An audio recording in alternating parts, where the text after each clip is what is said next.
Hi guys, welcome to another episode of the Grapplers Academy. This is part 2 of the 7 fundamental basic skills and elongated. Part 2 of last week's video where we're going to look at the other 3 skills and the fundamental skills of wrestling. Finished off last week with quite a bit of an in-depth conversation and all that, didn't we? Yeah, last week we covered stance, motion, level changing and penetration. And today we're going to talk about the lift, the back step and the back arch. Yeah.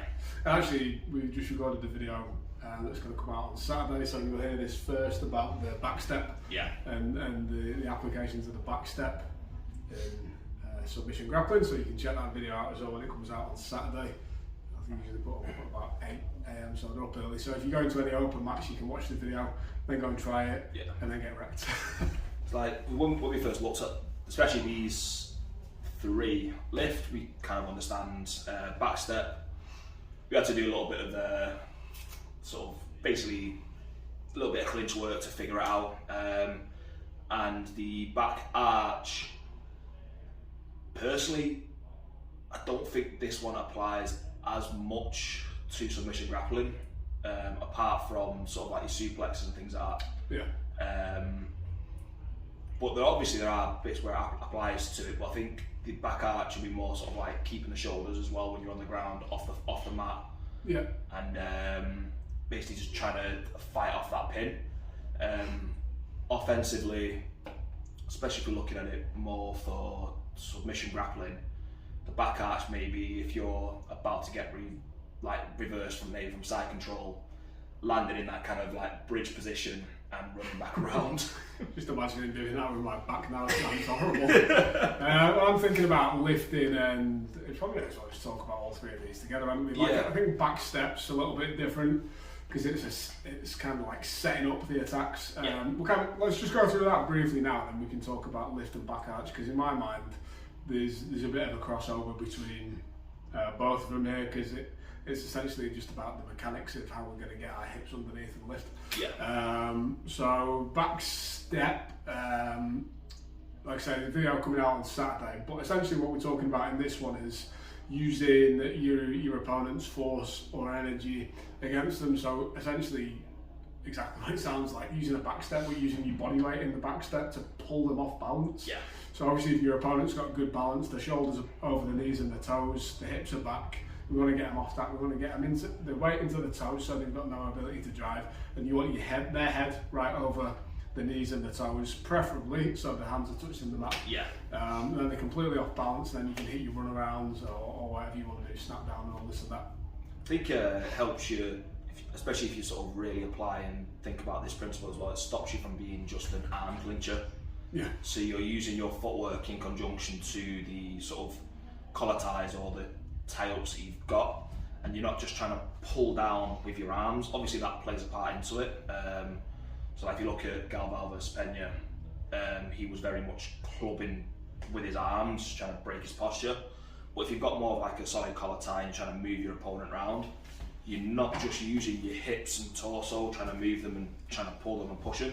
You're using that footwork as well, where you're sort of stepping back to pull them forward, and that's like as well where that back step comes in. And what you were sort of saying, where the lifting and the back arch works in conjunction. You could argue that this worked well with motion and even the penetration step. Yeah. Because you're going to use that motion and the back step to create opportunities. If your partner decides that they want to try and posture up as you're doing this, you're going to expose the hips. If they don't, more likely going to end up down onto the mat as well. Yeah, like a lot of the things from last week tied in together, didn't they? Where one strings into another, you can't have movement without stance. No. You can't have a penetration without motion. And these tie in together as well. So like, you just, we're talking about clubbing and this back step, and it got me kind of thinking like, like clubbing, just where you're clubbing down on the back. You're really just trying to make your opponent's back tired, aren't you? Yeah. So it's like kind of throwing out a jab. You're clubbing, you're jabbing. You might get something off it, but you're not really looking to land that knockout blow. You're not really looking to get the takedown off it. but you're using that clubbing to set up, so you're kind of lulling them into a false sense of security. Fucking hell, what is it when there's more than one letter in a word? I can't fuck it up. A, D, C, C, C, C. And my fucking I, B, G, J, J, J, J, J. Just get a different name, for fuck's sake. Honestly. Setting the clubbing up though, it's like jamming, so you kind of tiring the back out, you're like lulling in, getting him used to that clubbing. And then you tie it in with a back step, so it's the club and a back step motion, drags them down. They're not used to it, they're just thinking about shrugging off or maybe rolling that head position to get out of the club, but then you're adding that back step once the back's already tired, and then you're hitting your motion on it. They're going to the floor, they're probably get a face plant. If you've got a good powerful snap down and you use your back step well and you put all of your weight back into it, they're going to the floor. Yeah. I think, go ahead, I say there's no way that they're going to avoid that, especially if they are giving that forward motion as you're trying to move them around, pushing back, and you feel that resistance and they're digging their heels in. That's your time there to use that club and that back step to bring them forward. And like you say, they're either going to stumble forward, creating different opportunities for you to get in for your opportunity, or they don't move, they pull back, and you get the opportunity to shoot in there under the hips as well. Yeah. It's all about timing it together, though, isn't it? None of these things work in isolation. No. You can't just simply get a takedown off one of them, and that's why wrestlers talk so often about that re-attack. Yeah. It ties in with the same principle, isn't it? If you're looking at it from basics of mechanics and physics, we're not going to go into as much depth as a Mikey Musameshi video might do, and start talking about the fucking anatomy of how the clavicle is going to be over the patella and all this sort of shit. So. We've got the PSIS, the PSIS, that's the posterior, the back of the body, the ASIS, the IC, iliac crest, or for, in English, front of the hip, back of the hip, side of the hip. Where do I go for double penetration? No, wrong video. Okay, so... I completely lost what I was up to there. What was I talking about? Mikey Musamechi's anatomy lessons. I'm completely fucking off track. Get us back on track with this. So yeah, the back step, for me, it's a really important part of wrestling. It's a great way to control your partner's motion. And because I always compare it to sort of like dancing, wrestling, especially with the clinch work. Once you start leading that dance and your opponent's essentially following your footwork, because otherwise, if they don't follow the footwork, they're going to be off balance. You get a better opportunity then to create your attacks, create your re-attacks, and get in into the hips or round for your underhooks, depending on what style of takedown you want to go for. I remember what I was going to say. Getting that force of reaction off your opponent. So if you want your opponent to rush into you and you're going to plan to take that back step, what's the best thing that you can do first is push him. Yeah. Push, and then when you feel that reaction, boom, time them back. And another thing as well, like we were talking about, the analogy of striking might be more familiar to people, is don't do it every time. So you get that push, don't necessarily pull every time. So get them used to, like get them thinking that they're in a safe zone where they can push back.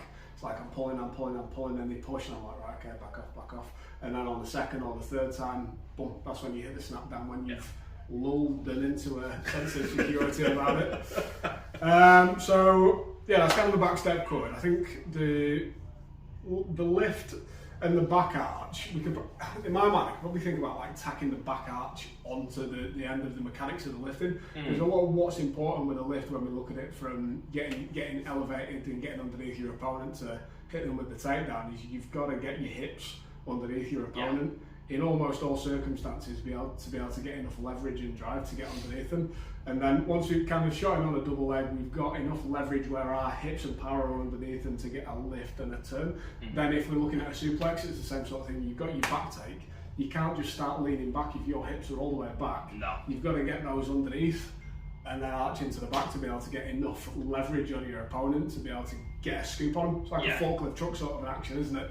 You're going to be able to get the hips underneath, use that leg power, and then it's the continuation with the back arch that's going to take them to the mat. That's it, and you are going to sort of, even if you're just getting a small lift to sort of knock them sideways and take them forward, you are going to be arching that backwards because you want your opponent's weight over your hips more than anything, because if you're above their hips and you're trying to lift them, good luck, unless you're really like beyond Hathor.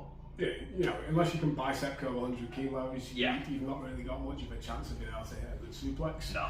And if you think about it in terms of like, again, lifting, like most people might be familiar with lifting in the gym and doing deadlifts, it's easy to visualize this concept as well. If you're doing a deadlift and the bar's right out in front of your toes and you try and start the lift, your back's going to end up rounding, you're going to have no power. Whereas when the bar's closer to you, you're at a mechanical advantage, your leverages are better and you're able to apply your force better to the bar when we're in a line. So it's basically all about trying to get in those, after you've created your angles to get in and get underneath, getting you in straight lines so you can lift in a strong straight line and getting your opponent in a bend motion. Yeah. So putting them out of mechanical advantage. And also as well, like more importantly, for me anyway personally, it's more energy efficient. Yeah. So wrestling and taking somebody down is tiring enough as it is, especially if it's not familiar to you. So if you spend a lot of time playing on your back, as soon as you get to that standing, you're gonna be a lot more tired than someone's clubbing, moving you around, shooting in, you're reacting and trying not to end up on your back taken down, especially if it's competition style. So you want to be as efficient with your lifting and your takedowns as possible, and doing things where you're out of your strength region or where you're going to have to muscle through unnecessarily is going to tire you out much quicker, which is then, even if you do land the takedown, you get the pin, you get the points in competition, you're going to be more tired and your opponent is probably going to be a little less tired than you. So when they switch it on and start scrambling and trying to fight back up or fight for sweeps, or they do sweep you and get you on your back, you're going to have less energy to pull from to actually work on your escapes and work on your game plan as well. Yeah, wrestling's such a big part of grappling, and we were talking about just before we started as well that we were just watching a video of Keenan talking about how wrestling's the next, like kind of what he's thinking is the next big evolution in grappling. Yeah. You know, no longer guard pulling, maybe guard pulling, but then wrestling up from the floor as well.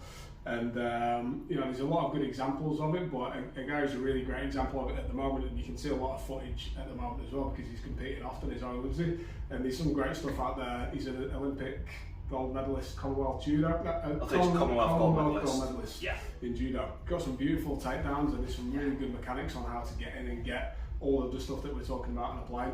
College wrestling's really good to watch as well. Like, it's very exciting. Like Greco and judo can be a bit boring sometimes, but if you want to see a really good example of this kind of in live action, is go and watch some collegiate wrestling on YouTube. I think saying that as well about judo, I think if you look at some like 90s judo and before that, it is a lot more exciting. Before they changed the rules to essentially make it exclusive for judo.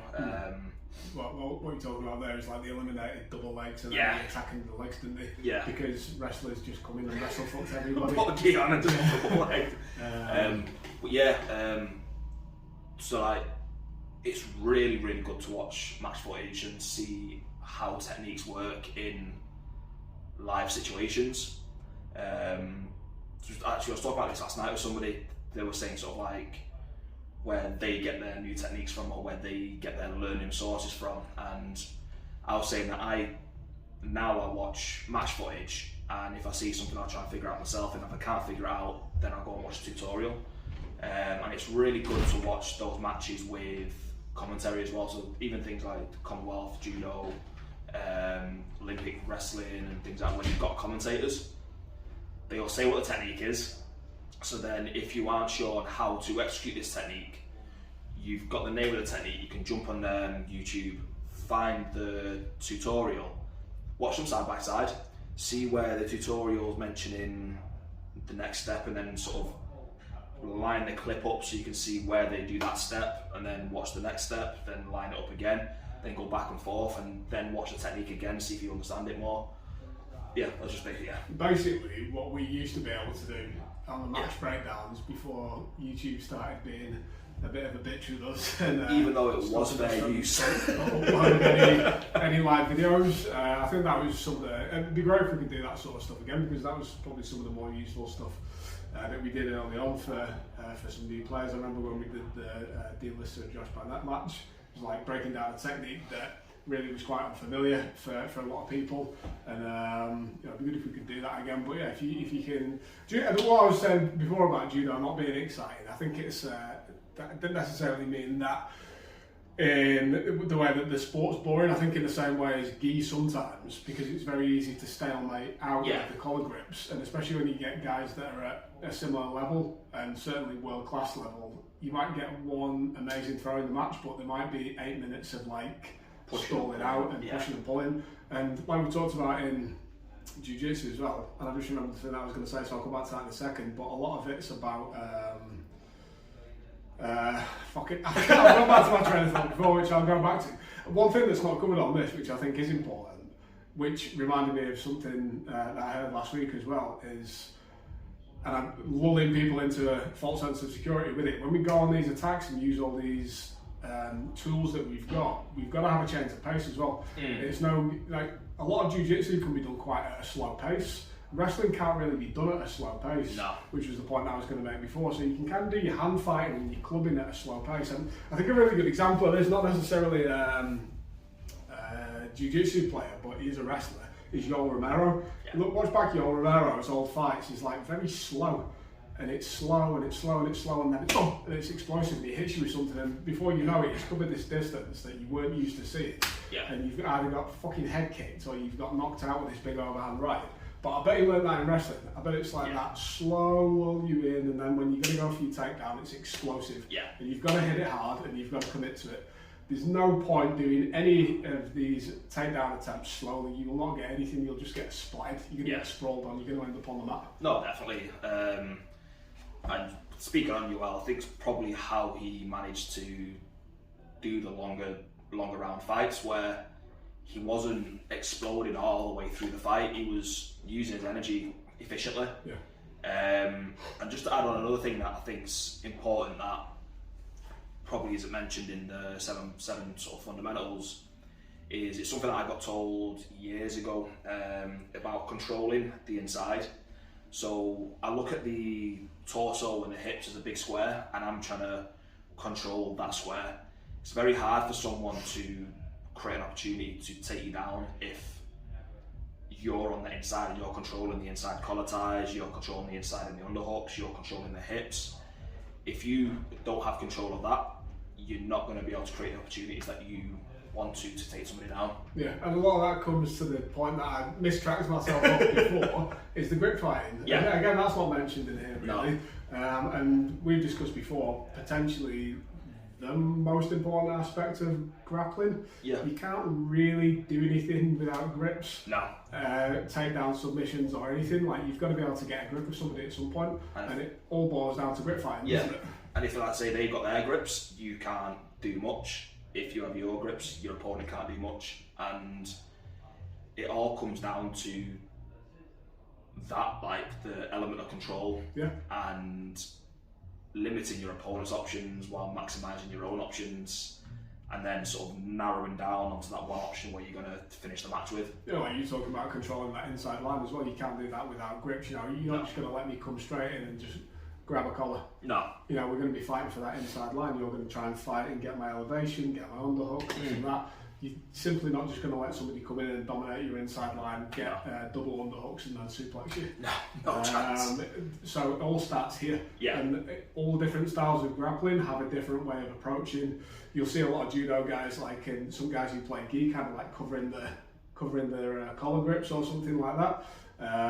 Wrestling's going to be down, elbows near the knees, because you've got those leg attacks and ankle picks and this sort of stuff. So depending on what you're playing, and depending on whether it's gi or no gi or what style you've got, you're going to have a different stance and a different approach to protecting your grips. But grip fighting is key. It's probably the most important thing in jiu-jitsu. And also back to the gi guys, wrapping your gi up the wrong way is another thing that I see Keenan doing a lot.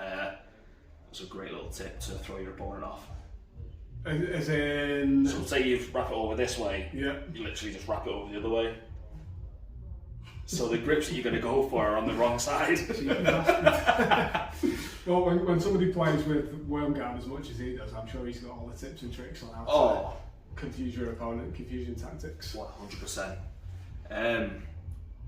I don't think there's any news for this week, is there? No, not a lot. There's quite a few things coming up. Yeah. Some ADCC trials and all that sort of stuff, haven't we? And some other submission-only stuff as well. For those who are northern-based and follow Gripper Jiu-Jitsu or Lloyd Cooper, East Yorkshire Open Mat is this weekend, which I'm hoping that I'm going to try and get down to myself as well. Yeah, this is going to come out on Wednesday, so if you're hearing this on Wednesday or Thursday or Friday, you're still in time to get up and get over to Yorkshire and do some wrestling. Oh yeah. Get wrestle fucked off the Yorkshire boys. Always a good day. Bonafide PT, coached by Sai with the Grapplers Academy. Make sure you hit that like button, subscribe button, drop us a comment below, especially if you thought our Mikey anatomy lesson was on point. And we'll see you next week. Comment #cousin Kyle.